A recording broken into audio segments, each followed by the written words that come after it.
Good day, everyone. This is your host, Paul Lawrence Van, and glad that you could be with us. And today we're going to have just an outstanding guest expert, and you're really going to enjoy and appreciate what she has to share. So, welcome to another transformative episode of the Wealth Academy podcast, where wealth is more than just money. I'm your host, Paul Lawrence Van, the Leadership Catalyst, and today we're diving deep into the power of clarity, focus, and business alignment with none other than Dr. Munira Zahabi, widely known across the industry as the niche negotiator. Dr. Zahabi, how are you doing today? I am great. Thank you so much for a wonderful introduction. And hi, everybody. Greetings from Chicagoland. Absolutely. We love Chicago. Now, Dr.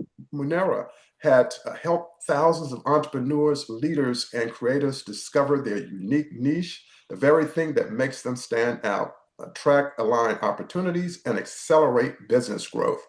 As an Amazon best-selling author, speaker, business coach, and corporate trainer, she brings a world-class perspective on how knowing your niche can transform your income, impact, and legacy.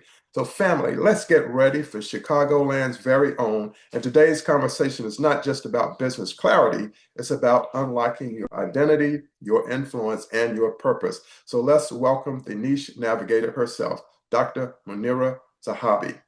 Thank you very much. Thank you so much. Hi, everybody. How can I help, Paul? Oh, yeah, absolutely. What we're going to do before we get started, I'm going to talk a little bit about her bio just to give you some more insight into what she's doing.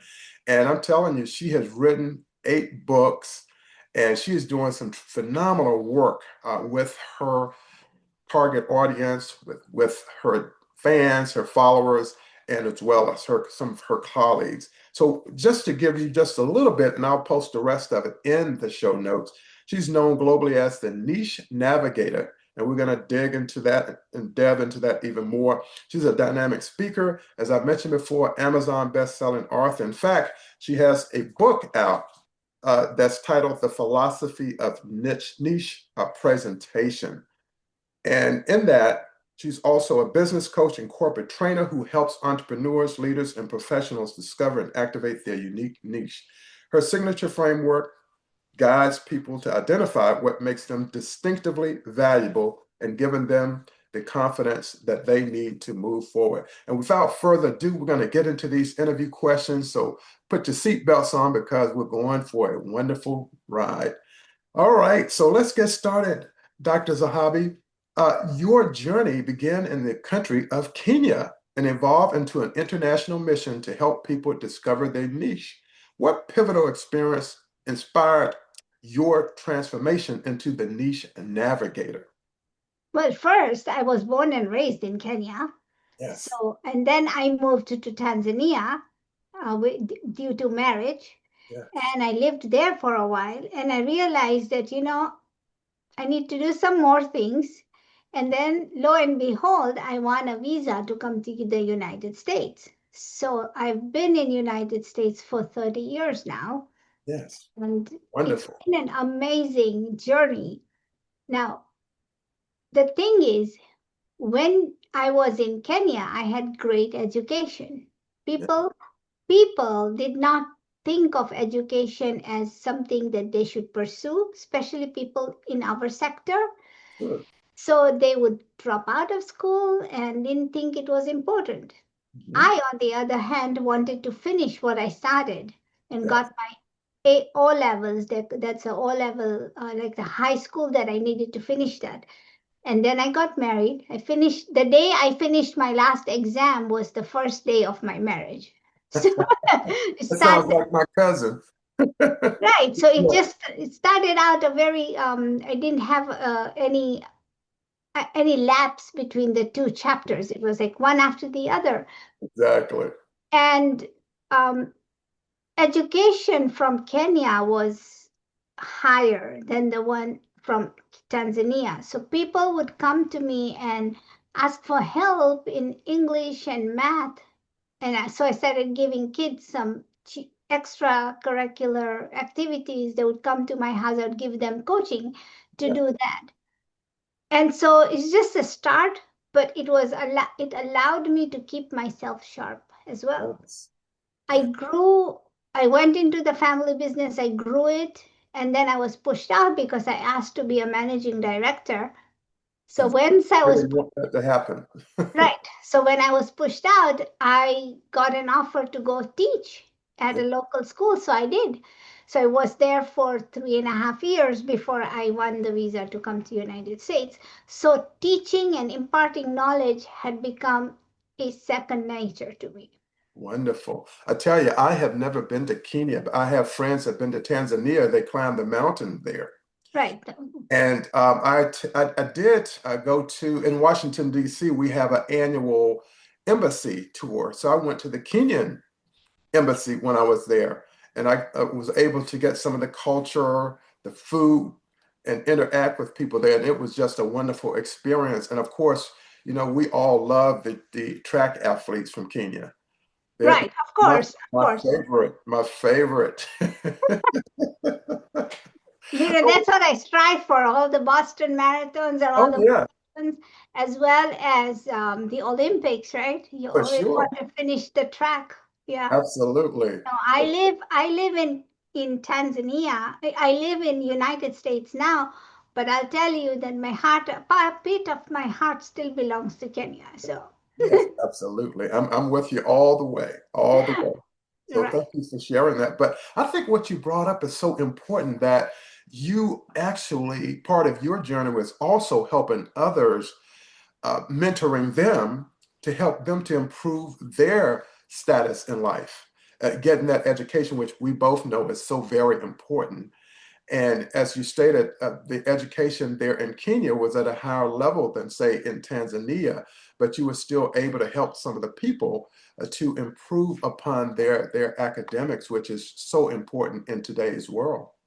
Yes, and the thing that really bothers me is that even those people who lived in Kenya, they didn't think of education as such a important Important. Yeah, thing, right? And yeah, and I get it, because sure. fees are high. Oh, yeah, Education over there is not cheap or free here in like in United States. So exactly. parents would have to literally scrimp and save just Hey, to pay the fees. absolutely. But it was a non-negotiable for me because I had made it very clear to my father that I'm going to complete my studies regardless of Absolutely. whatever. If you got to go sell something, go sell it, but I'm going to finish my education. Absolutely. I'm the same way. And the thing is, all these years, even in United States, there's not been one day where I'm not learning new things.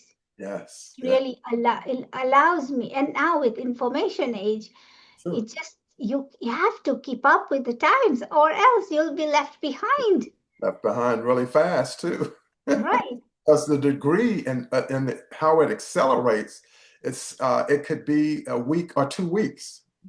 It doesn't take long to get behind. So by staying ahead or at least staying even is so very important. And I find myself the same way. And I've been around for a while, but I, Right. I still find myself, I'm very curious. I want to know things. And the best way to know things is to keep learning. And curiosity with communication allows us to take ourselves forward, right? Oh, We absolutely. cannot we cannot strive or survive if we don't communicate. I get it. AI is amazing. It gives Sure. you all of the information. And few months ago, we had Google, right? And we Exactly. had Siri and we had Alexa. But now all we have to do is just ask AI the question, and it gives you everything that you need, Absolutely. including recipes and how to wash clothes and how to take care of certain things. Yes. Yes. I looked at some meal plans recently and also some juicing because I wanted to juice. I needed some combination of things such as ginger and garlic and cinnamon and cloves, right? Because I Right. wanted to kind of clean my system. And you I saw a service that was charging $12 per month. And I said, no, I'm going to go to Chat GPT. And I went there and it gave me even more than $12. So it And worked. that's even for free, right? That one was for free. Right, Absolutely. right. Yes. So let's look at the niche navigator as it's defined. You help people give their business a voice and visibility. What does that truly mean, and how can entrepreneurs identify when they found the authentic voice from that niche navigator definition? Every coach you've talked to, every coach, every guru out there, they'll tell you you have to market to your niche. Yes. Now, niche can be two things. Actually, there can be three things. The first niche is like a window. You Yes. have to have a window, and that's a niche. Mhm. But the second niche is what you know. How do you define what you know? Through your And experience. right. And Mhm. then the number three niche, the third niche is who you are talking to. Two. So Yes. the first thing any guru is going to tell you, you need to know what you're good at. Mhm. Tell us what your superpower is. Most of us don't even think about that as a superpower. It's that area of genius. Right, your area of you can call it different things, Sure. but that's your niche. It's like, what is it that you want to do? Like, for example, McDonald's has found its niche in targeting all of the busy people Yes. because they don't have time to go cook. Hey, you know what? Just go through the drive-through, get some Some get burgers and some fries. yeah, get some fries, Nuggets. nuggets, and then take it home, feed the kids. So Exactly. that's their niche. But eh, and that's their niche. So their niche, one niche, the first one is that they work with fast food and cater it to the busy people. So that's the two. For a low price. Right. So whatever your business is, whatever you're trying to do, what are you good at? What's your niche? How do you define yourself? How are people going to know you? Right. And then the second fold is what is it that you're going to sell to people? And Sure. how and who you're going to sell it to? Hmm. That's So the target market. the niche answers both the questions what and who. Right. Exactly. That's outstanding. But that McDonald's example is a really good one because again, people they're going through the line or they're running real quick early in the morning getting a breakfast, and it doesn't cost them that much. If you can still get some anything for $5 today, it's a miracle. Thank you. I was going to say that, but thank you. It's a miracle. But me, I prefer to cook my own food because I want to know what's in it. Right. And that's also a good thing, right? Because Absolutely. you have to know what's in it. Sure. Yeah, Right. real food, real food. That's the goal. So let's look at visibility as a power because when we look at entrepreneurs, coaches, consultants, speakers, and authors, you need as much visibility as you can. And as one of my good friends always says, we always have to be marketing. He called it ABM, always be marketing. So many leaders and owners struggle to stand out. What are the first three steps you recommend for someone who wants to move from invisible to influential? First of all, network. Yes. So my book, the philosophy of niche philosophy, the principles of niche philosophy, Mhm. that book is amazing because it's a 5-step process. It exactly breaks down to you how other people have done it and how what you should do it. So Yeah. let's talk about those 5 principles if you don't mind. Sure, absolutely. So the first one is network. Now, if you don't know what your niche is or what you are doing or who you are doing it for, go network with people Mhm. because I guarantee you this that you are a marketer for somebody else. You are already doing it. For example, the monitor you are using today was Yes, something that you purchased and you then liked it so much that you recommended it to somebody else, that's correct. marketing to somebody else. We do this all the time with the food industry. Hey, have you tried this food? Should go to that restaurant. Now, Mhm. what if you got paid for every referral, Exactly. right? So that doesn't happen in the real world, but you are a marketer. So being in a network or in a network event, Mhm. when you start listening to people that talk about your product, Mhm. you can one recommend a small a small solution, not the full one. Absolutely. So then they know who you are and they know where to come back to get more. It's like the stray cat, right? You give them Sure. one bite, they'll come back again for more. Absolutely. So that's what you want to do. You want to leave that Sure. person wanting more, but you want to also keep your ears open as to what the conversation is and what people's frustration are, Yeah. because chances are you may not good in one thing, but you know the solution of another, or you know somebody else who can solve their problem, and then you can direct them to that person. Absolutely. Provide that solution for them. Right. So you Absolutely. have to network. And so the first principle is networking. Networking. A So great principle as well. right. Now you've got your ideas, you've thought about it, you come home, you're all full of ideas. How many of us come home from a conference, write our notes and leave them, and then I'll get to them and I'll get to them, and it suddenly has accumulated a lot of dust? A lot of dust. Right. So the thing is, don't do that. The second principle talks about implementation. Mhm. You talk to several people at a networking event. Do you have their names, their phone numbers? Can you have a conversation with them outside of that event and just have a conversation one on one? Follow up Could it be on Zoom? Could it be over coffee somewhere? There's a lot of coffee shops everywhere now. everywhere. Right. So go and do that, right? Sure. So that's the second one. The third one is to care to prepare. Now you've initiated the conversation, but the fact is, just because you initiate it doesn't mean anything. Now you have to become careful Sure. and care to prepare. Hmm. How do you now target this person to come to you to get your stuff? It Exactly. could be a course, it could be a webinar, it could Could be be a a free game. gift, a free Yeah. ebook, or So how do you do that? And once this, you have to prepare, and it's the care you take to prepare. Anybody can prepare, sure. but how much do But it you has to give? be purposeful. Right. You just a few minutes ago said that you wanted to juice, and Yeah. then you had to figure out.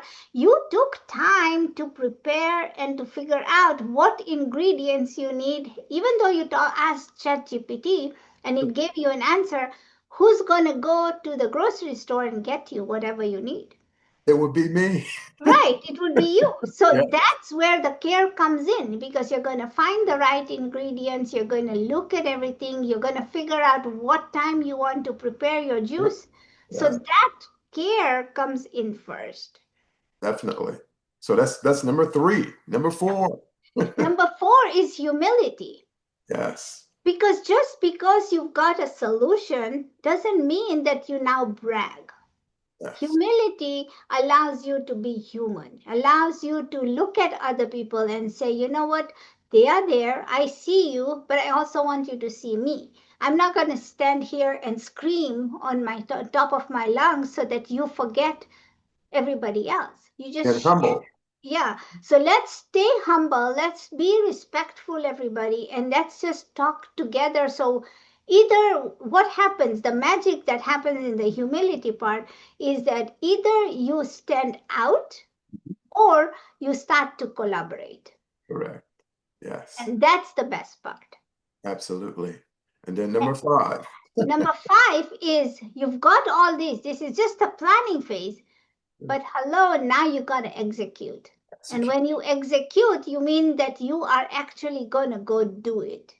Yes. So you have to follow the steps, because if you don't, you'll be all out of whack. And to be collecting more dust. Right. And we don't want that. We So don't want it. execution is the key to everything, because you get a green light from everything and you say, okay, I'm going to go do it.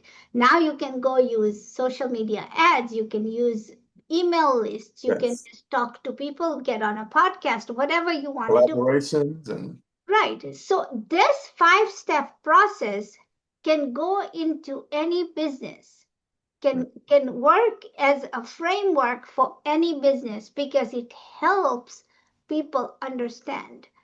yes. And again, where can people get your book? On Amazon. Right on Amazon. And again, Yeah, the so title is The Principle of Philosophy, The Principle of Niche Presentation. niche philosophies. Philosophy. The Gotcha. principles of niche philosophies. And this book is the only one of my books that is also on Kindle Window. and also on print. You can also get it Okay. on print. Okay, fantastic. Well, we're going to have to get out there and get cases of books. Is that Thank you. correct, Thank you very much. Doctor? Absolutely. Absolutely. So again, one of the things that we looked at, and that was really great information about the networking, the getting out there, being humble, and then the action step at the very end, because if we don't take that action step, we can't solve the problems that our target audience or target market has. We have to be able to solve their problems and find solutions to help them to do it. So let's look at overcoming the fear of exposure. Of course, a lot of people are sometimes too humble and they're introverted and they really can't get out of that shell. I even heard the conversation with people, well, I don't like to talk to people. Can I do it on the faceless page? And many times you cannot. So that's a fear factor. So for people afraid of putting themselves out there, what mindset shift do you believe is essential to start showing up boldly in their business so people can show up boldly in their business? So first of all, um, fear, the acronym fear, is false evidence appearing real, right? And Yes, this is something that our inner voice talks to us about and say, you can't do that. And how many times have I heard this little voice tell me stuff? sure. Right. So the thing you want to understand is that you're supposed to go and network with people and you are afraid. I'm going to ask you to just show up to Yeah. networking and just listen to people. Just listen. You don't have to say anything. You may be an introvert. You don't want to show your voice. Maybe you are not speaking the correct English. There's so many people who don't speak correct English because they come from different countries and their context is different. That doesn't matter. Just go out there and listen Be because present. that will give you an idea of what people are talking about. Yes, and just getting out there. A lot of times they say maybe 90% is just showing up, as you mentioned. Show up. Right. Yeah. And things will happen as a dynamic that takes place with that. You know, I'll tell you one thing. I was like that. When I first realized, I was thinking, what is this networking that we got to do? Hmm. And I used to work in a pharmacy in California, Yeah. and the reps Mhm. the reps who sell you the medications Sure. that It's come, called the vendors. Mhm. yeah, the vendors that come together and they said, we are going to do a networking event for the buyers in this county, all of the pharmacy buyers. So there's five major hospitals in Bakersfield, California, Hmm. and they had gotten a few other people from LA. They had also gotten a speaker to come talk. But I was like, I really don't want to do this. I've had a long day. Uh-huh. And what happened was we got there.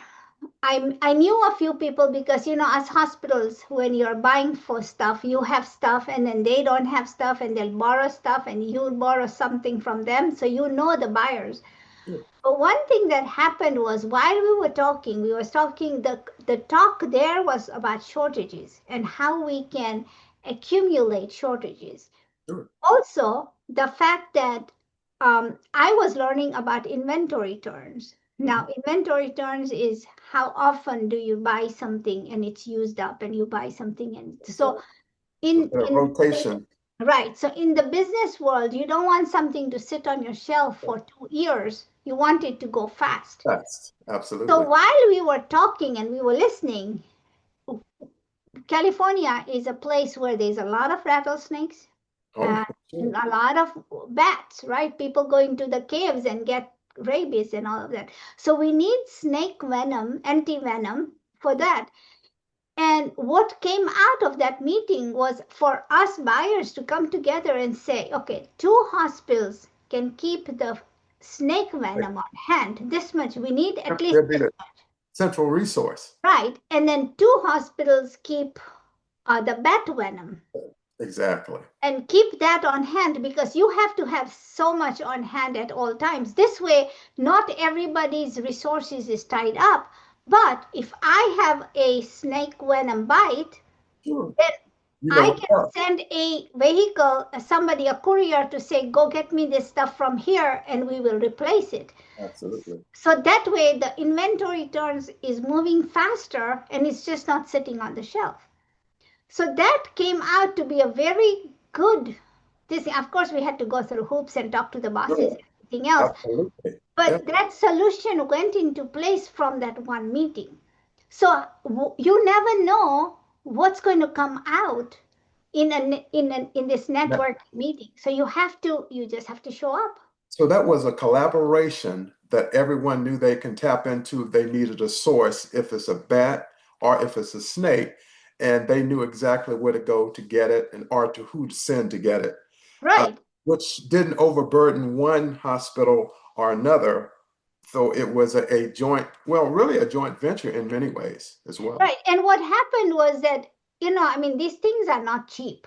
Oh, And no, not at to get all. an adult person at that time, I'm talking about Sure, 15, 16 years ago, sure. one dose of that medication, the purchase price at that time was 1,500 for an adult person. So that money was tied up on our shelves. Sure. So you Now, need to move it. right. And then we also had bat venom, and that bat venom was sitting there. And some hospitals kept the medication but never had an emergency, because most of them were sending the patients to our hospital, which was Trauma One Right. Center. Uh-huh. So the thing is, what we came up to with this whole thing, and of course, all the directors of the pharmacy Sure. had to meet and we this thing, but it allowed us solutions that I wasn't spending $7,000 on different drugs sitting on my That you shelf didn't and need. Right. tying up that money. Mhm. But when I used somebody's, I would just replace it. Now you have a new drug that's sitting on the shelf with a better shelf life, Uh-huh. one, and two, we used the drug they had, and it just Sure. worked out. It's like borrowing a Absolutely. cup of sugar, right, from the neighbor. Absolutely. It's like we're going to have to get the budget officer in there to help us do this. And then the logisticians, people to move it out off the shelves. Right. So it really works out. And that was the first time that I had gone to a networking event. And it was the most incredible solution that we all came up with, because all our, we were talking about shortages, we were talking about all this. And then we started talking about venom. And of course, the companies that are here's the true fact. Sure. People who go hiking and get a snake bite they're usually doing it on a Saturday or a Sunday. Absolutely. The companies that Oh, have this product are usually closed on close. Saturday and Sunday. That's right. So for them to courier the medication to us in an emergency situation, just the courier price was $250, Wow. because it would come That's in from Los addition to the Angeles. 1500. Yeah. Right. So this way we saved a lot of money and it worked out. And actually, this was a really good solution. But that was just one, One right? One example. solution. We could change resources. We had, we used the same software. We used the same, Systems, operations. Uh-huh. operate, the wholesaler, some of it. So it was so easy for us to figure out solutions. Now, this is something in the medication world, of course, in the pharma world. But what would it do for your business?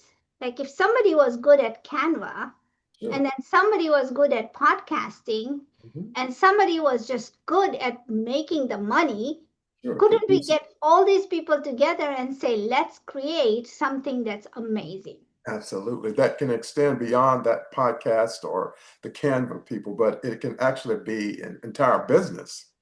Yeah, it Like a can. production company. It Yeah. could be. Yeah.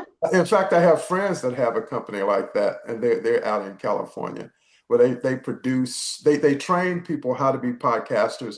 They train them how to be editors because I went through the program. And Right. Okay. then they extend it out to even more people with different brands.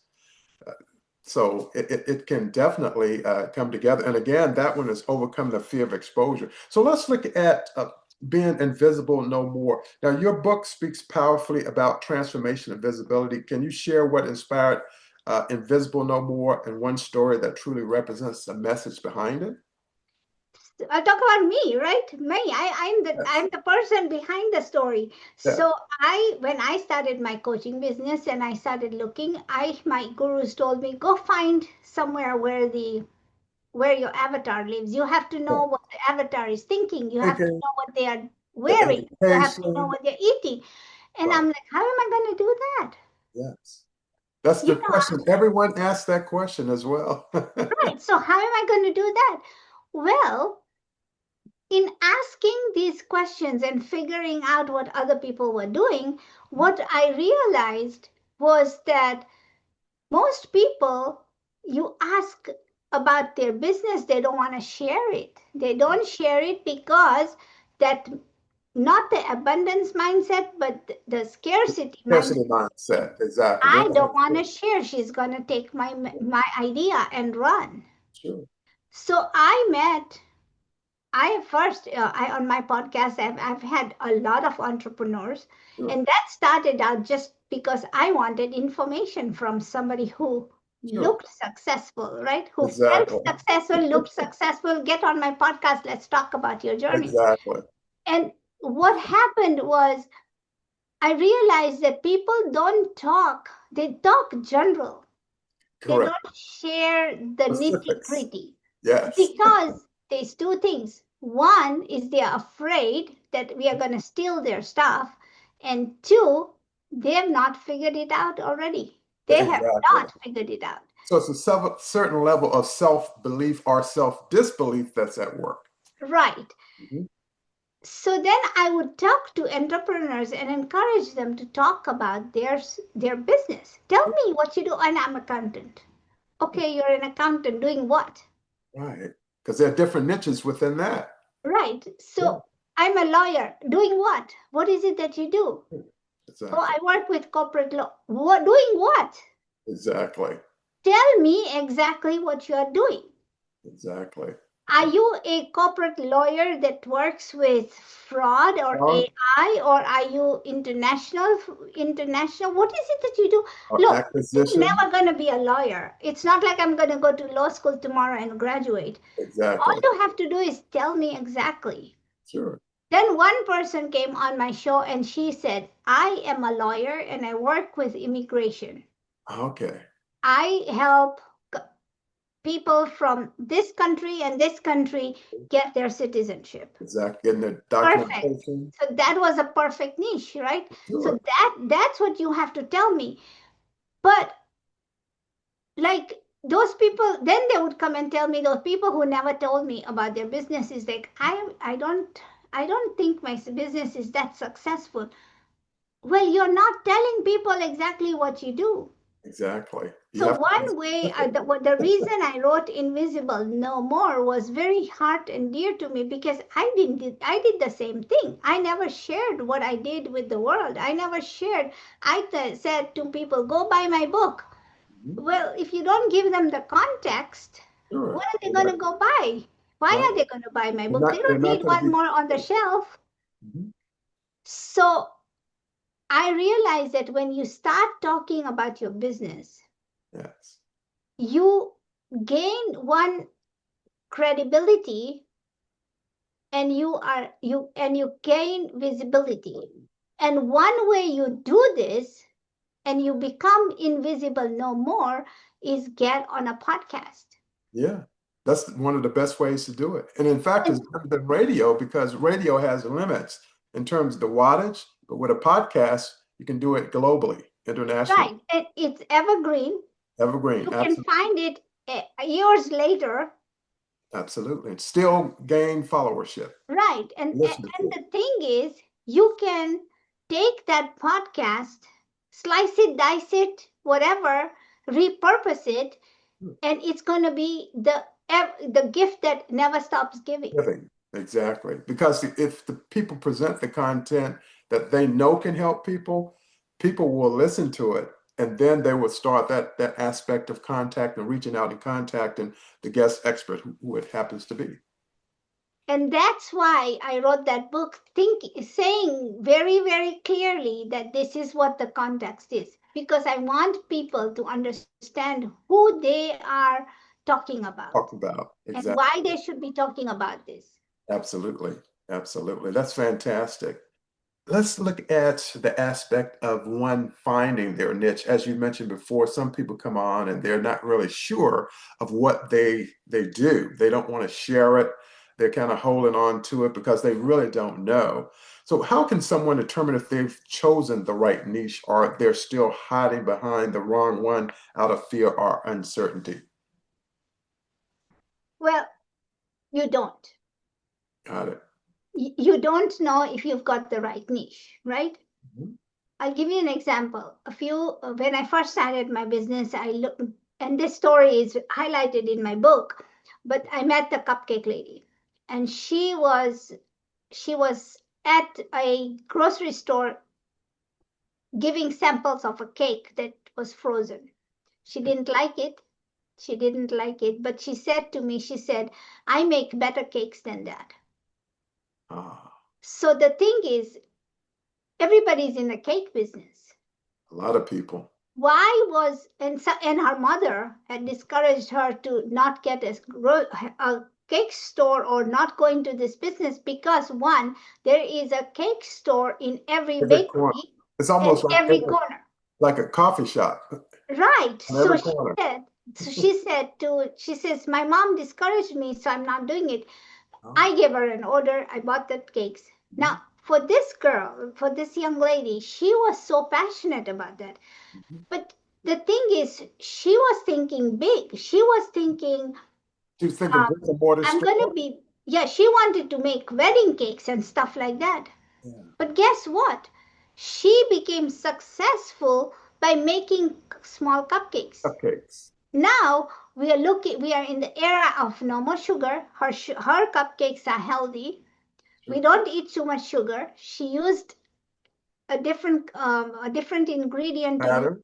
Uh-huh. yeah, different ingredient to create the So hers is sweetness. more vegan. Right, vegan. But the thing is, she was thinking, I'm gonna go big. I'm gonna make wedding cakes. I'm gonna do that. No, kid, you go where you have to use what marketing skills you have. She Mhm. had none, but guess what? She had 5 kids, and each kid was in a different class. And every time a kid in that class had a birthday, Okay. she would give them a cupcake. So she was the vendor. She was not only a vendor, this is what their gift was. It was. And Exactly. she made so much money within 6 months. She quit her job and had her own warehouse. Her mother helped her with her business. Wow. That is The a thing is, amazing you story. don't know. You just have to start. You think you want something. Yes. Like for me, and true story. For me, when I started, my guru is John Maxwell. He's the Oh yeah. leadership Yeah. king. He's one of my mentors. Right. So he's the leadership king, and he was Oh like, yeah. I'm going to teach you everything about leadership. Sure. But my brain wasn't there. I Sure. didn't want to do what everybody in the leadership did. I took his lessons Sure. and created the one thing, and I wanted to teach, I wanted to teach self awareness and this and that. For the longest time, I couldn't figure out how to join that two. But one thing that really stood out for me was that I had a podcast. Exactly. And I've love had the a podcast. podcast this no, it's we are in December, but last November we finished 9 years. Okay. And, Fantastic. and it's I've never Congratulations. missed a podcast except for a few, but I show up. Sure. People who sign up don't show up. But Uh-huh. the thing is, I always am there. My thinking was I was going to teach self-awareness and talk about. There was nothing to do with visibility. There was nothing in my head that spoke visibility or it spoke podcast. Nothing in the books. Uh-huh. But that's where my niche found me and said, you know what, you need to be present with what you got. And the cupcake lady showed me that, because if she could use her marketing skills with her 5 kids, and that was her marketing agency, you know what I mean, Oh yeah, then branding. why couldn't I just use my podcast as my marketing agency and teach other people to be visible that way? Yeah, because the podcast is a media platform anyway. Right. Yeah, and So so it took me a but while to figure it out. So sure. when you ask me this question about how do they figure it Found out, their you niche. just got to start somewhere. Sure. That's interesting. And I'll share this. I remember I was telling you a little bit earlier that I was in this Facebook program and it was a challenge and then it was a launch. And so a person asked that question, well, how do I find my avatar or my target market? And what the guest expert stated was, the person leading the launch and challenge stated was, you're just going to have to put information out there. You're going to have to hold a challenge. You're going to have a workshop or a webinar and find out what people want. They said, don't build a course before you talk to the people who Right. come there. Build a Right. course afterwards because they'll tell you what they need in the course. Right. And that's exactly what you just said. And exactly. And so, well, I didn't listen to the guru, but here's the thing. I asked a lot of podcasters, Yeah, I asked a lot of entrepreneurs questions, just questions that came in my head, and they sure. would give me the answers. From that, I created all my books. Exactly. So Wonderful. this is what the people want, but Mhm. it's not about. So if anybody listening here is an entrepreneur and you're thinking, I need to go out there and make a world a better place, you Yeah, got to go network and listen to what people want. exactly. Because they'll tell you. Even if you don't ask them, they'll tell you. Right. Absolutely. So that networking really comes in handy. I've done a lot of it myself. Let's look at the power of authenticity. In today's social media landscape, authenticity is often talked about but rarely practiced. How do you help clients remain authentic while building brand visibility? You should know. Okay. You should know. You will know if you're doing something wrong. Mhm. Authenticity means being real to yourself. Well, absolutely. Now, some gurus in the past have shared fake it till you make it, right? Of course. And you have to. Sometimes you have to do. Just do what you can with what you Right. have. But I'm not saying that go out of your way, steal other people's stuff. That's not what I'm saying. That's not right. E, go ahead and share what's from your heart. Sure. Listen, nothing that we are going to teach you today is nothing that I'm going to tell you today or any guru is going to tell you today Mhm. is coming authentic. It's original. It's not original. Sure. Everything that we are telling you has been used. Absolutely. Somewhere. Excuse me. And so it's been used. And the thing is, we use this Mhm. information. And let me give you an example. Sure. You all go to church, you all believe, you go to church, you go to mosque, you go to temples, whatever mode Oh, of exactly. belief you hold. Mhm. And there is a particular thing that everybody talks to you about. For example, tithing, right? Sure. Uh-huh. So you all have to tithe. And we don't understand the tithing principle for the longest time. Sure. And we don't listen to it because we don't want to give our money. Mhm. And we just keep our ears closed and eyes shut, and we don't listen to it. And we go to church several all the time, and we listen to this principle time and time again, and we never pay attention. But then there is one person who shows up in the church and he talks, and I say church, Sure. Yeah, just but I'm like talking about any house more, of worship. Mhm. right? But the person who is preaching, that one person is going to talk to you in a not different way that's going to really move that message into your heart. And Exactly. from that day on, you're going to listen like, oh, what just happened here? Mhm. But Transformation. yeah, so this message has been coming to you for the longest time, Mhm. but you never paid attention except for this one person. So authenticity is, how do you take this information, Mhm. mold it in such a way so that people listen to you? Exactly. Yes, that's a great way to share that, because as you stated, a person can hear something 10 times and it doesn't move them. And then depending on who delivers that particular message, the light bulb goes on. Right. Then they better understand. And the same thing holds true for consultants, for speakers, for coaches. The same thing holds true. And by giving that authenticity, they're just trying to be their real selves and not faking anything, but just this is what it's going to take to do this. And the rest of it comes down to that self-belief again. You have to believe, if you go through a program, can this program really help me to achieve what I'm trying to achieve? Well, that's the thing. Is like, how many programs do we have in our back office that we have spent Doesn't money apply. on, paid up, Yes. paid through the nose for that, but have not even touched. Touched it. Right. Overwhelmed. Right.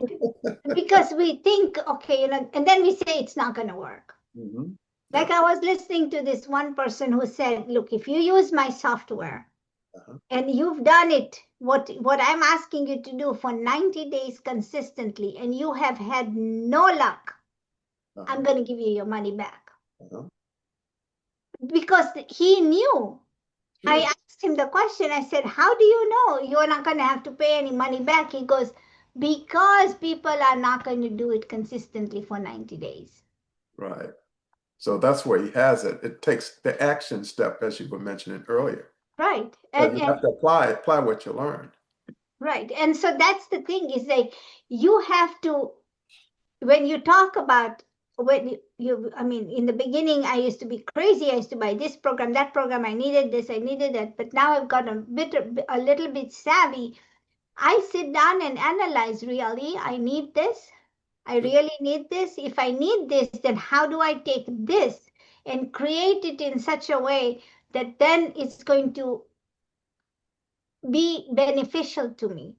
Exactly. Because I too, the truth is, I have a lot of courses in the back office that I haven't even touched. Sure. We all do. But it's part of that journey. Right, It's part of that journey. Because one thing we do know, if we needed it, we know where to get it. It's right there in the closet. right, right, right. And then Absolutely. also the other thing is timing. So Yes, for those people listening, think about what you really need to buy, exactly. and ask your mentor, ask your friend about, should I really buy this? Do I really need this? How is it going to help me? Exactly. Yes, that's a really great approach to it. So let's look at your legacy vision. Now, looking ahead, what impact do you hope the Niche Navigator brand and Invisible No More will leave on entrepreneurs and leaders worldwide? Well, those people who have read the book so far have said that they are really intrigued by the message. The Ah, fact that they have found that we ourselves as entrepreneurs sabotage ourselves. sure. It Because happens. one, we talked about fear, and Yes. two, we have the imposter syndrome Uh-huh. effect. Oh, you know what? I don't want to do this anymore. I don't want to do this anymore. Mhm. But the fact is, and the truth of the matter is, don't sabotage yourself. Exactly. Now, we're talking about legacy. My mom died when I was 12. Mm. I have one piece of paper Sure. with her signature and her handwriting on it. I don't have anything that's recorded with her voice on it, or we don't have any reels or anything that Right. shows me her picture. Sure. So it's really sad that I only have a few pictures of her, because we moved so many times that I didn't lose it, but my stepmother came Right. into the picture and destroyed a lot of Right. Yeah. things. So Sorry to hear that, and especially losing your mom at such a young age. thank you. So I think for me is that if my grandkids and my great grandkids ever technology is changing so much, they'll Absolutely. be able to hear my voice and see Podcast. what kind of a person I was. Yes, So absolutely. that's number one. Number two is the legacy that this book leaves is maybe I don't see a lot of people impacting, but Mhm. there's going to be, there have been so many authors who've written the books and died only to realize that there's gold in the books. Sure. So I truly believe that anybody who reads Invisible No More can really find the true wealth, and you're not hiding behind a curtain or a behind somebody else's accolades to Sure. say, you know what, I don't need to show up because here's what I believe. This is my belief that God made everybody in his image and Absolutely. God made everybody unique Yes. because your fingerprints and mine will never match. Yeah. None in the world. Right. 8 billion people. But the thing is, I am going to leave my imprint Right. in the world, and I am unique because there's only one of me. Absolutely. Yes. So if you believe that about yourself, Mhm. then you go ahead and create the wealth that you're supposed to And create. the legacy that you leave.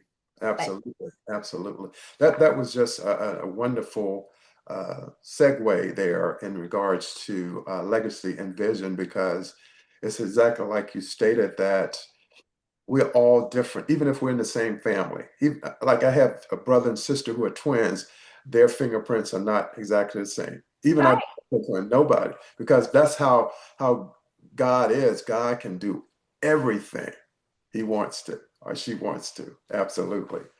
So fantastic. So again, thank you so much. And one of the things that I want to share with people is that Dr. Zahabi, she's doing some incredible things. What we want you to do before we close is to look at episode number 324, and it's titled From Confusion to Clarity. Dr. Munira Zahabi, Niche Navigation Framework. And I'm going to finish here with the closing. Dr. Munira, thank you for sharing your brilliance and your mission with our Wealth Academy podcast family. Your work helps people discover their voice, rise into their purpose, and navigate their way to greater influence, income, and impact. We have a great trinity there. We appreciate your wisdom and the clarity you bring to the world. And to our listeners, remember, wealth begins with clarity. When you know who you are, what you stand for, and the unique value you bring, you unlock your full potential and continue leading yourself first and never stop investing in your growth. So, Dr. Zahabi, do you have any uh, last comments that you'd like to share with our listeners? Ladies and gentlemen, I have a way for you to figure out who your ideal client is. So message me, go to thenichenavigator.com, go to the contact page and message me and say ideal client, and I will give you a discount on how you can get the workshop done. It's a Google sheet that you'll get.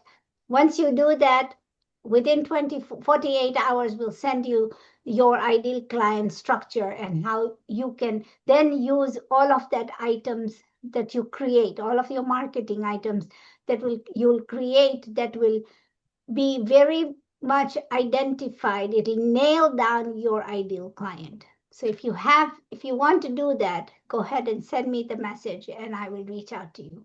Fantastic. And I totally encourage this and I advocate for it because Dr. Zahabi knows of what she speaks.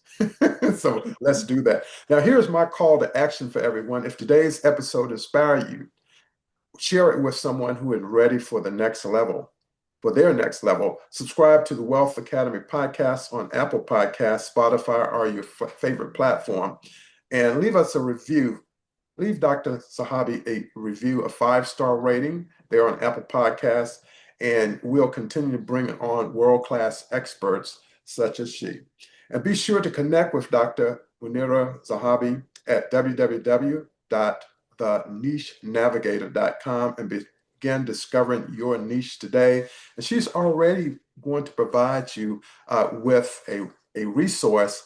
Just DM her and you'll be able to get that.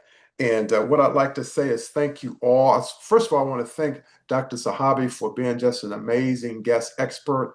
I'm going to bring her on again because I really enjoy and appreciate what she had to share today, and I know that you will as well. Get on out there to Apple Podcasts and provide a 5-star rating for her episode number 324 on Wealth Academy Podcast. And thank you all so much. My time is up, and I thank you for yours. And I'll see you on the next episode of Wealth Academy Podcast. Have a great day and week, Dr. Sahabi. We really Thank you for appreciate it. having me, sir. All right. Thank you so much.